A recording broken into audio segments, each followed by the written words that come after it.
This week in Gran Turismo, I find a boost button as I fire on by max power, Daily Race B, the chicane of death returns, and take Shelty as the victim, and in Daily Race C, an even deadlier corner as a McLaren hits a barrier.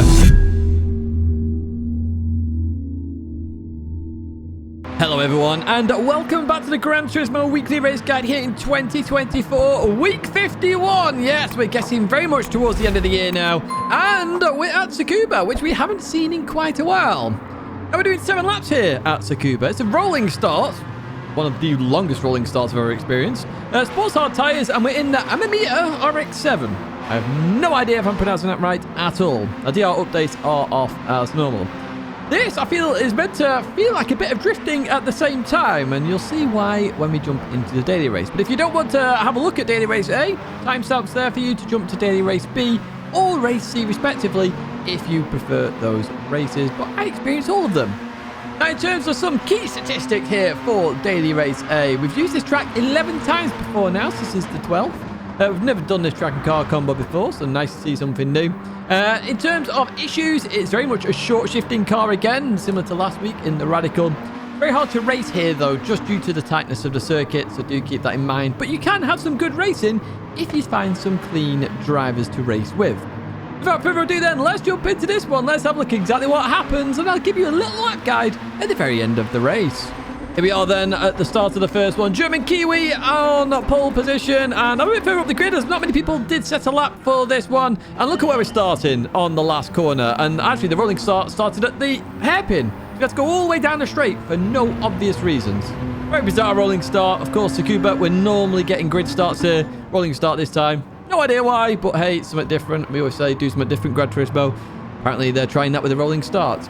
Anyway, we continue on here towards the left-hand, and we start bunching up when everybody catches up to each other with the rolling start, and we head in towards this braking zone. So I'm on the outside initially here then, and remember one of the key issues I said at the start of this race.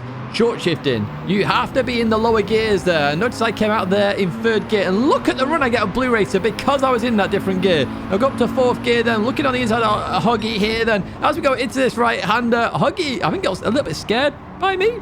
So I'm on the inside there. I take that position, and Huggy ran a bit too deep. And yes, I'm saying that from now on as we continue on out here. Blue Racer on the inside then gets a good run on the exits. Gonna have to leave some space on that inside line then as we go through here. I go a bit deep in the end. Short shift to 3rd gear as we continue on out of there. And we're right behind Blue Racer then. And see the difference again with that gear shift change there. And it's also with a turbo. I am going to do the video on where to shift, etc. I did talk about that last week.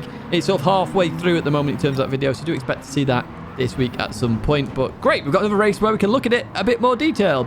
In towards the right-hander we go then. Look at this, side-by-side overhead. We've got Blue Racer, got max power, we've got Slider there as well. And we go towards the right-hand side here. Due to the gear change there, I could hear all the engines. That's what I'm looking out for here.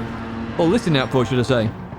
Listen to the engines of other cars, because if they're not short shifting, they're about to change gear. They're just going to drop back. So you need to take avoiding action potentially there if you are doing this short shifting or staying in the gear. Oh, hello. We got Arkies there over towards the right hand side. No idea what has happened there. We'll have a look at the bloopers, of course, in terms of where or what happened to Arkies in that situation. But lap number 3 now. We're up into P5 here. And we are having a good race here with Blue Racer as we make our way through the field as we head towards the hairpin once again. So Blue Racer a little bit deep there. I'm looking on the inside a little bit here. Can we do it? Oh, a little bit too tight there. Try and catch it here. Max power comes out the corner. Look at the huge run until the gear change.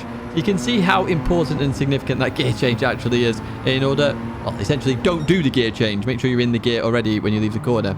So into the right-hander we go here. About to end lap number 3 and go into lap number 4. Blue Racer's right on the rear there of Sonic, and that's where we want to end up too, as long as max power doesn't send it down the inside. Blue Racer goes down the inside of Sonic then, goes a bit deep though there, in towards turn 1. Sonic's going to come back there. Beautiful little cut back there from Sonic. Oh, they leave the corner. It's like tandem drifting there on the exit, and that's what I was talking about earlier about this race just feeling a little bit drifty, or the sense of drifting is being brought to this race. I'm not sure the idea of this race, to be honest with you, other than they want to see cars getting a bit of oversteer. That's all I can imagine Gran Turismo were thinking. It does mean that the lower driver ratings that you're in, depending on where it is, you may suffer a lot more crashes there, a lot more oversteers, a lot more spins in it. But here we are in the top split. Quite a strong lobby, this one, actually. Now, Sonic stops there in the middle of the corner. Now, looking at this, when I was editing it, I was like, ooh, should I have actually waited up there? I was not actually sure. I'm 60-40. That was fine because Sonic sort of got it wrong and stopped. So we are going to continue on with the racing all the same here. I'm on the inside of Max Power as we go into the right-hander. Of course, if you think different about that, do let me know in the comments. You know, I'm open to opinions. I'm not somebody who shuts opinions down, and you can always put them down there as long as you're not being abusive. Abusive, it just gets banned off the channel. So, yeah, just a heads up with that. In towards the right-hander we go then, and continue on out of there. So we're still in P5, all said and done. Max Power up ahead then. We go to the straight, where we get the big old boost there. Looking alongside Max Power here. We're in 4th gear as we head towards the final corner. And again, we get alongside them very quickly, just due to the gear change. Side by side through here. Look at this. This is brilliant racing then with Max Power as we continue on. I've got to make sure Max Power's got some room on the exit. That's what I do exactly there. Still on the inside then for turn 1 as we go on the brakes and in towards turn 1 we go. A little bit of rubbing. Ooh, I missed the apex a little bit there, but I think that was fine because I was technically the lead car there as we go into the right-hander. Plenty of space on the exit as well was left. So in towards the right-hander we go. On the inside of Blue Racer. Once again, staying tight here, leaving Blue Racer some room on the exit then as we continue on out of here. And we're in 3rd gear, and there is the boost that we get there when they do change gear. And we just go, see ya, we're already in the right gear. Bye-bye. As we continue in towards last corner. Shelty up ahead. We've not seen Shelty a little while. Nice to see you, Shelty. Hope you're doing well. I've enjoyed the puffing poo you did send me. And late to us about last night. We do finish the race there with the fastest lap. Didn't manage to catch up to Shelty in the end. German Kiwi dominated that one. Well played to you. In terms of scores, I've given it a 6 out of 10. If you want all the details for that, I'll make sure they're in the comments a little bit earlier on this time compared to last week. But yeah, 6 out of 10 there from me. How do you do this one? So you start the lap in 4th gear, and on the right-hand side is what I'm using. I'm using the building there, the edge of it, as my brake marker. Now, you can use the escape road, which is what I've highlighted on the left-hand side. So basically, at the end of the escape road, or as the edge of the building hits the edge of your screen, you're going to hit the brakes. So you're going to drop to 2nd gear initially, because that's just going to allow the car to slow down. So hard on the brakes. I start to release the brakes when I want turning. Notice it starts turning. I short shift to 3rd gear, and then start accelerating as early as I can. That sort of engages the turbo, and then on exit, I can go full power, and then the turbo's fully engaged then. That's why I'm trying to accelerate a bit early and short shifting at the same time. So as we come into here, as the curb protrudes into the circuit, comes into the middle of the circuit, that's my brake marker. You can use the billboard on the left-hand side, which is why I've highlighted that. But once again, I'm going to go to 2nd gear in the braking zone, trying to use some engine braking here as we go into this corner. I'm going to do the exact same thing I did on the previous corner. So short shift to 3rd gear, get on the throttle as early as I can to really engage that turbo. As we go into this right-hander then, this is going to be a very weird one. So the edge of the building on the left, you can use that. You could try and judge it on distance from the orange to the white barrier. But I'm going to hit the brakes and go up a gear. Yes, and it's very unusual to do that because normally you go down a gear when you hit the brakes. But I'm going to go up a gear. So just watch what I do here. So on the brakes, up to 4th gear and accelerating out of there. This is going to make it more stable through this left-hander. If you're in 3rd gear, the car's going to go all over the place. Go up to 4th gear. Trust me, it's absolutely fine. You lose no time whatsoever. So on the right side is the lamppost that I'm using. You can try and use the 50 board, but it's quite hard to pick out when you're racing. So I use that lamppost. Very obvious, very clear. Just before it hits the edge of my screen, I'm going to hit the brakes. I'm going to drop to 2nd gear. Now, I did have a look at some of the ghosts who were dropping to 1st gear here. I don't see a necessity to drop to 1st gear. Plus, it's another gear you've got to change out of. But you want to be 3rd gear on exit. That one is a really critical corner to get right. The earlier you're on the throttle, the more engaged the turbo is, the quicker you'll get out that corner. You delay the throttle even remotely, you're going to struggle out the corner and lose temps very, very, very quickly. On the right side, we've had billboards. The very last one there that says Tsukuba Circuit on my screen. That is my brake marker for this final corner.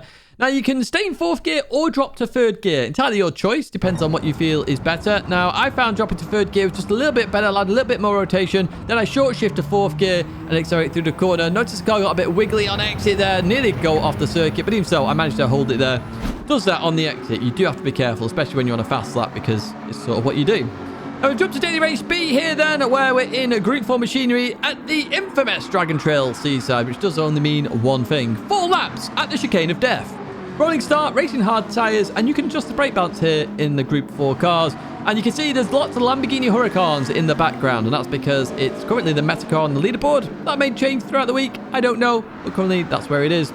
Key statistics here, we've used this track 6 times, which is not a lot really. 4 times in terms of the track and car combo. This is definitely not in the top 10 used combos. We last used it on the 20th of May. Gate of Death. Yeah, you just got to keep an eye out for it in terms of issues. And the curves can make you fly. So if you hit them the wrong way, especially in this Lamborghini, you could take off and end up like one of the Fast and Furious films and end up in space.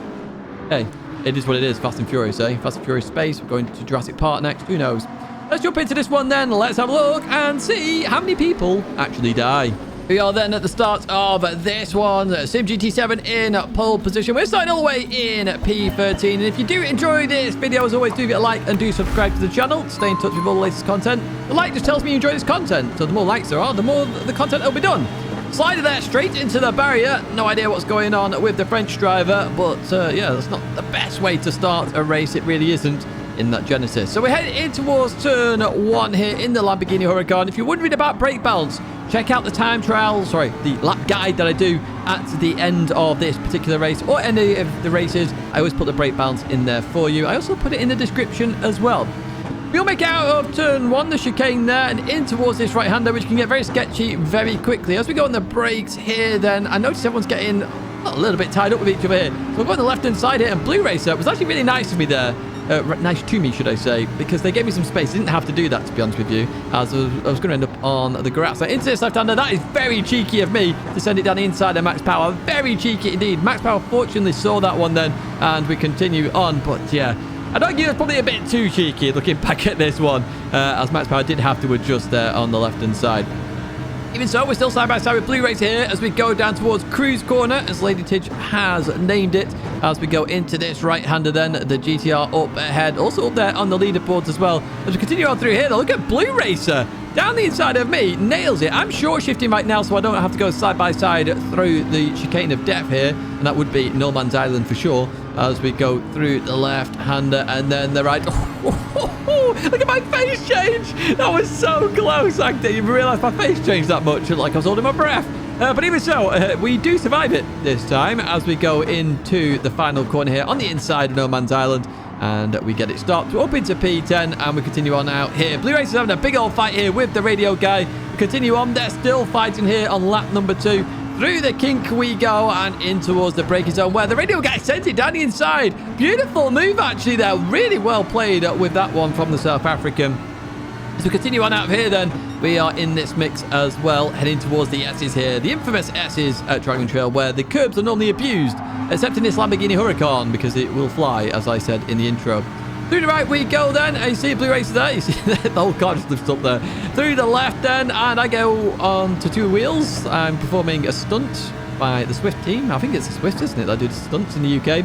And we head towards the right-hander here and go on the brakes. Blue Racer down the inside of the radio, guys. Only one thing in my mind here, and that's to try and get on the inside of both of them. We continue on out. We're going to be 3 wide here, and at this moment in time, I'm getting a little bit scared here, really am. So start lifting off here, realise I've sort of been left out to dry, so I'll back out of this one, hopefully fight another day as we continue on through here. Oh, there's smoke up ahead. Oh, we're on 2 wheels as well. We managed to survive. Shelty didn't survive as much in that Bugatti Veyron. I nearly chose that car as well, actually, myself. But even so, we did survive it, and it's more due to rhythm. We were carrying such less speed there, it caused us an issue. Down the inside there, I think that was, who was that? That was Sammy State Racing. Just a small mistake there, and they actually let me go there. They give me a flash as well to say, sorry. That's all good. I do flash my hazards, I think, or, well, it's all good is what I'm saying there, because I did see the flash, and I was like, yeah, it's all good. We all make mistakes. It happens. It's racing. We carry on. Let's continue here then with Marisonic in the Silvia. Now, I know the Silvia's got cracking top end. I really do. So I knew it was going to come at me in towards turn 1 here. I got it slightly wrong here. Marisonic on the inside. Going to unfortunately be on the outside there on the exits. Everybody sort of bumps each other there, and it gives me a big old boost. Thanks, everyone. I appreciate that. In lap number 3, we catch up to the radio guy then. We have dropped the cars behind for now as we continue on through here. About to start the final lap, as we get a good run off the corner here, right behind the very, very green car there. And we go towards the right-hand side. So I'm trying to get in the slipstream here, sort of getting it there. And then the radio guy just lets me pass, which again, I appreciate. Put back on the old indicators there, left, right, as we head to the chicane of death for the final time through. Here we go. Blue Racer gets it wrong into the barriers hard there. Absolutely brutal. Huggy there gets P6. I get P7 in the end. But we did have some good racing. And I do think this is actually quite a good race. I just wish it was longer. 7 minutes is not long enough for this race at all. 6 out of 10 again. Full details are down below in a pinned comment, hopefully when you're watching this one. So we go to the track guide. Right hand side, bottom right there. Look, the brake balance. -1. You can read that right there. And that means it's towards the front. As we head in towards turn number 1, I'm actually using the orange barrier on the left-hand side as a brake marker. Really obvious, very clear brake marker on the left-hand side. You can try and use the curb, which is what I've highlighted there. I used to use that all the time, but that orange paint barrier is just genius. So you may want to break it a little bit into it, maybe at the start of it. Depends on how you want to take this corner. Sometimes you want to cut this corner a lot. I cut it a lot this time and actually nail it, and through the right I go. You will suffer a little bit of understeer on exit in the Huracan, and I nearly rode the curb there in terms of bottoming out. But fortunately, I survived. This corner can be very dangerous, okay? So if you feel you have to lift on the kink, do it, because you do not want to hit the curb in the wrong way. Now, when you're on the left-hand side here for this right-hander, the start of the grass and the end of the grass are your brake markers. And you can see it very clearly here as well. So depending on how late you want to brake, depending on what Group 4 car you use, will depend on what you use there. But even so, that's what I use in the Huracan. Now, I got it slightly wrong into that corner. I actually hit the brakes a bit too early, which means it meant I had to adjust mid-corner, and unfortunately that's a slower sector 1 than I wanted. But even so, we continue on here out, and we head towards the S's, where the orange barrier on the left-hand side is my brake marker. Now, those that have been watching for years know I use this all the time. It's my very obvious brake marker for the S's. Now, in the Lamborghini, if you do the brakes wrong here and chuck the weight, it's going to oversteer. So try and be smooth on the brakes. So stay at 50% braking. I let the car roll a little bit, keeps it smooth, nice. Now the Lamborghini just goes through the corners absolutely fine. Try and avoid going on the inside of the curbs here. You can do it, and if you hit them in a certain way, it will be a faster lap. But there's a lot of risk there, and as you can see here, you don't necessarily need it. And you can follow this ghost on the leaderboard, of course you can, as you can with all my laps, hopefully, when I do them. So you got the 150 board, it is after that. You got the start of the curb, it's after that in the Lamborghini Huracan. You can use a tree or as the cliff drops down on the right-hand side, which is what I've highlighted here. Generally, I was just using the curb in this one, just after it leaves the screen on the left-hand side. There we go, hard on the brakes. Now, you can feel like you might want to brake later for it. The problem is, it will compromise your exit. So actually braking earlier can be better for that corner. So just keep that in mind here. And we're going to head towards the chicane of death. It's flat out here. I think I slightly lift on this particular lap because I get a bit scared. There's a slight lift. You can do it flat. Now, the fastest laps on this will be flat.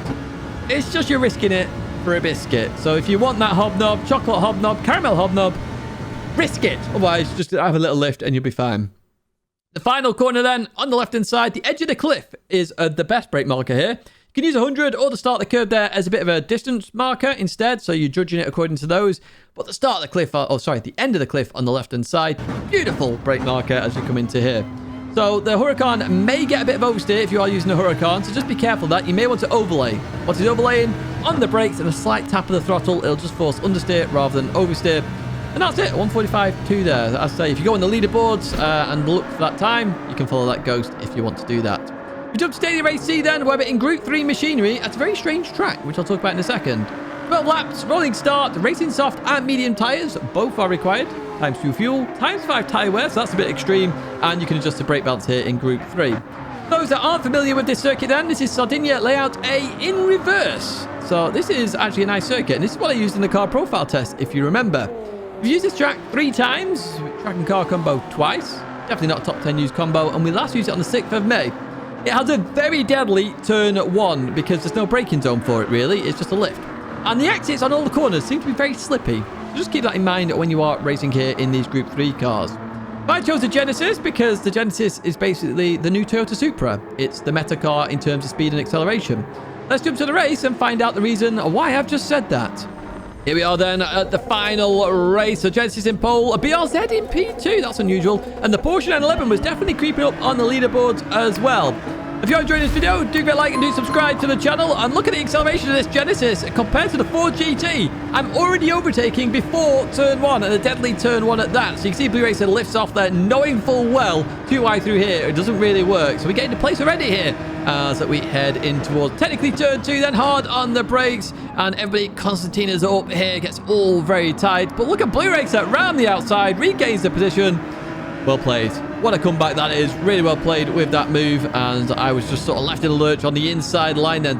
Through the right we go then. It's all very tight. It's a very this whole track is just dangerous actually. Now I think about it, there's lots of corners here which are deadly. Speaking of which, coming up is the hairpin, which can get very tight. Very much lots of rear ending happening here. We get a slight tap from the rear, but they could have easily had a tap as well. It did Kemp. But even so, we all survive. We continue on. Just be careful into that corner, especially that one, because there will be carnage there.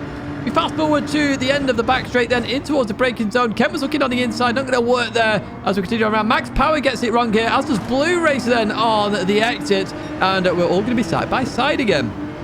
In towards the very long chicane here. Max Power brakes earlier than I expected there, so I just dived to the left there as I did get a little bit scared. Bit of a brown pants moment, but we all survived. Through the right we go. Trying to get the run on Max Power then on the inside, and this is where the Genesis power, well, it's just insane. This acceleration, it really is. And we are up into P11 when all said and done. So into the final braking zone then, slowing it down nearly into the rear Blue Racer, but we managed to survive that one then. I'm not going to come in on lap 1 because I know full well the tyres are not going to last here in this car. So I'm literally going to have to wait a little bit longer. And this is where some of the problems can occur.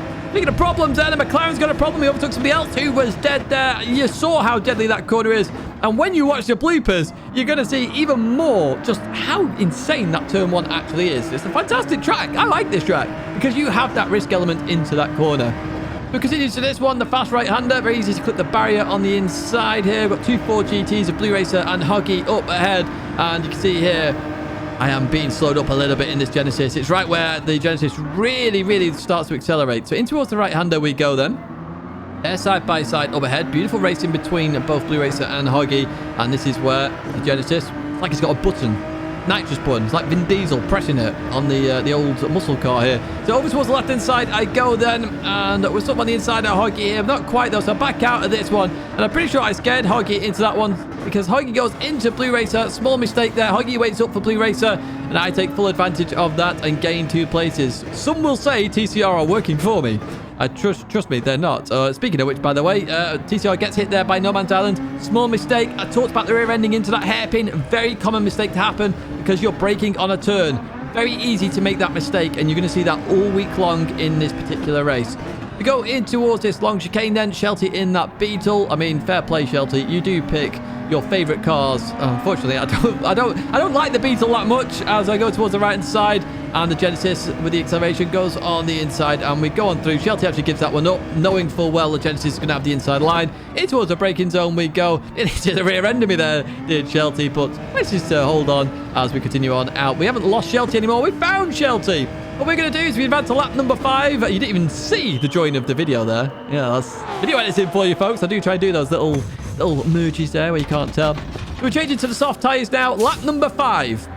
We'll see how they last then. And this is where I have big problems. We come out of the pits. Kemp goes on by, so Kemp's had an issue. We'll find out later on why Kemp is so far back here as we advance to lap number 6. And this is a lap later. Kemp didn't come in the pits, and I was a bit like, no, my strategy is going to be ruined here.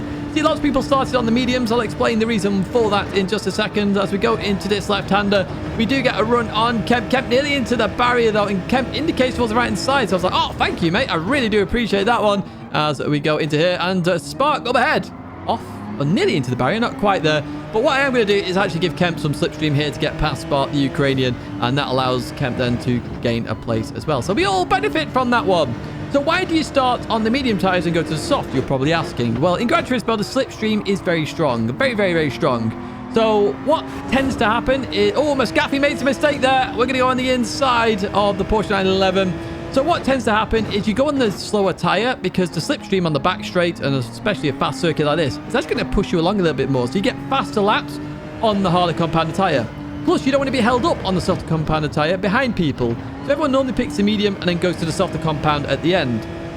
This is the final lap then. Muscaffi changed a lap later in terms of tyres. And you can see my front tyres are really well worn at this moment in time. So I am struggling a little bit in towards the hairpin. I've outbroke myself there. And as you see here, Muscaffi gets on the inside. Beautiful opportunistic move there by Muscaffi. Check them out on YouTube. You can see that on the side of the car as well. As we head down here then, and the Genesis starting to eke that Porsche back in then. As we head towards the left, we're side by side. Beautiful racing as we go into this braking zone. I'm going to try around the outside. Very hard to do this. Very hard. But Muscaffi, so respectful. Gives me some racing room there. As we continue on out, we're still side by side. You see me, I'm smiling. I love this stuff. I don't care about winning. As we go into left-hander, I love this. This is why I race. Brilliant racing. As we go through the right-hander, Muscaffi's got it there. A little bit of a wiggle and you'll notice the leader is 17 seconds in the distance. They haven't pit. Now, it is a requirement to pit, and you do get a penalty from it. So if you do watch this video and you go, oh, it's got on the softs permanently in this race because I'm going to dominate it, well, you're going to see the reason why in a second. Anyway, we'll leave the last corner here. And remember, this Genesis is like a rocket ship at this moment in time in the mid-speed. And look at this then. So we pull up on the side of Muscafi. We head towards the line. I don't know why I put my head forward. It's a thing I do. But you see there, Red Sky got the 1-minute penalty because they didn't change tyres. So make sure you do that. Now, in terms of race score, give this an 8 out of 10. That's a very high score, in my opinion. But even so, it meets the criteria that I've set out below. And you can read that criteria yourself. So a brilliant race, in my opinion, this one. I do enjoy it. Now, in the Genesis, turn 1, what do you do here? So as you turn into this one, you may want to lift. In fact, you will want to lift. You may want to brake, though, at this moment in time to slow the car down a little bit more, which is what I was trying to say here. So you'll lift a little bit. I tried to aim for 160 because that was going to be the absolute optimum, but 155, 154 is absolutely fine. I do 155 just there, but you can go a little bit quicker than that. It's just a very risky game you want to play. It's a bit like the chicane of death in race B. So in towards your first braking zone. On the right-hand side, that's what I use, the gap on the wall there. You can just see it. It's a bit harder to see in sunset, but it's very obvious on chase cam. You can try and use the trees as a judgment marker, or the 100 board. I didn't actually even highlight that one. Now just go into here, let the car get round the corner, rotate it, and then early shift to second gear if you're in the Genesis, just to allow the car to settle its turbo. I'm going to be talking about turbos a lot this week, I'm pretty sure. So on the left-hand side, you got the start of the bridge, if you want to use that. You got the end of the barrier in front of you, but I use the barrier on the right-hand side here. Now, for this corner, some of you will want to dab the brakes and chuck it in. I like to lift and let the car do the talking in terms of the downforce, etc. I dab the brakes there because I got it wrong. And that's the reason why I dab the brakes. This isn't my fastest sector one by any stretch of the imagination, but you want to accelerate early in order to make sure you get round the corner, because the rotation of the car after accelerating will just get you around that a little bit more. This braking zone, very hard. To the end of the last barrier on the left-hand side, the start of it at least, on the left-hand side. I will get my words out there. That is your brake marker. Initial braking, then come off the brakes, then hard 100% braking in a straight line. You can't 100% brake the entirety of that corner. You have to 100% brake, then lift, then 100% brake again. Tyres can only do 100% of something. Remember that. It's the key thing in my driving school. That is all you can do with a tyre. 100% of something. So keep that in mind. So this right-hander, we've got Marshalls, we got Bill, we got Brian, and we got Steve there on the left-hand side. They're your markers for this right-hander. And once again, you want to trail brake into this corner. Going back to 100% of something with his tyres. So 100% of turning means you can't do any braking. 50% turning means you can do 50% braking. That's what we do here. So on up ahead, we've got 2 more Marshalls. No idea what they're called, but they're your accelerating markers mid-corner. So when you see them, start accelerating. I do try and maintain 80 miles an hour for this corner because it's sort of a nice marker to aim for. But even so, very hard to do that sometimes, depending on your line. But we continue on out of there. We head towards the right-hand side there. So way past the 100 board, heading towards the 50. There's a tree on the right, a bit further in on the right. That is my brake marker. The second that gets to the edge of my screen, hit the brakes. Now for this one, I like a tight line for the first part of this long chicane, okay? Very tight line towards the left, and it allows you to get a nice line for the right. Now, if you go too deep for this one, as you see there a little bit, I have to lift because I didn't go tight enough, but if you go too deep, you're going to get loads of oversteer on the exit, and you do have to be careful of that. So, nice tight line. Tighter the line, the better. Gives you a really nice line for the right-hander. You can flat it then, and then you get a better lap overall. Now, as we come into this final corner, right-hand side curb, left-hand side curb, so the end of the right, start the left, dab the brakes a little bit here. You want to stay as far left as possible for your final corner. That's what I'm trying to do here. The very end of the curb on the left-hand side, as we've gone through there to try to slow the car down, is my final brake marker. 100% on the brakes at this moment in time. Now, when you go into this corner, it's cambered, but on the exit, you can suffer all sorts of power oversteer in lots of different cars, so just be careful when you do this. So as I go into here, it's due to the weight shift. Notice there, I come off the throttle again, just a little bit, just to allow the car to stabilize, then I full throttle towards the line.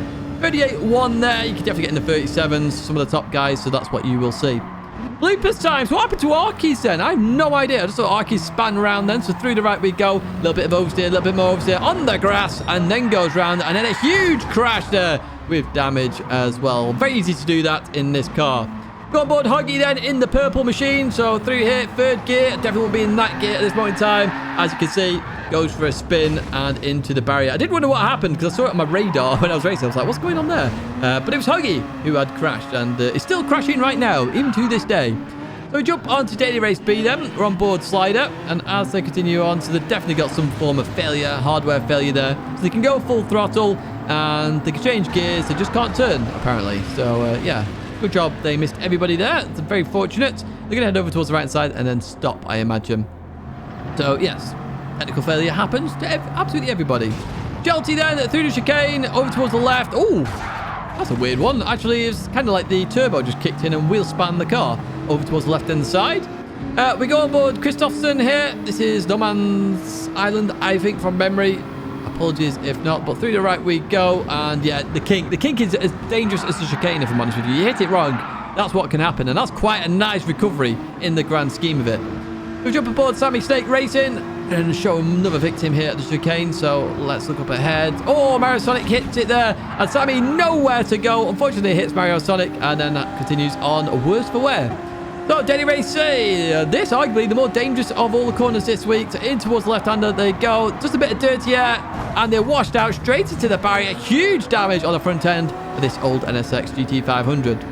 The McLaren 650S next up. Same lap here, going through the left-hander. Tried to maintain the speed. Hits that very hard and had nowhere to go. And finally, the same lap again here. Kemp and Alex up ahead. So as we go into this left-hander, we go through here. Alex tried to slow up. Kemp was going to make it, then didn't. And then there's a big old crash between two TCR members. But they know it's a mistake, and they're going to wait up for each other. If you have enjoyed this video, as always, do give it a like and do subscribe to the channel. Stay in touch with all the latest content. Make sure you do check out those partners down below as well. And if you use the links or the code, I do get a kickback, which does help out the channel. 2 videos there to check out. And once again, big thank you for watching as always. And I hope to see you in another video or live stream again very soon.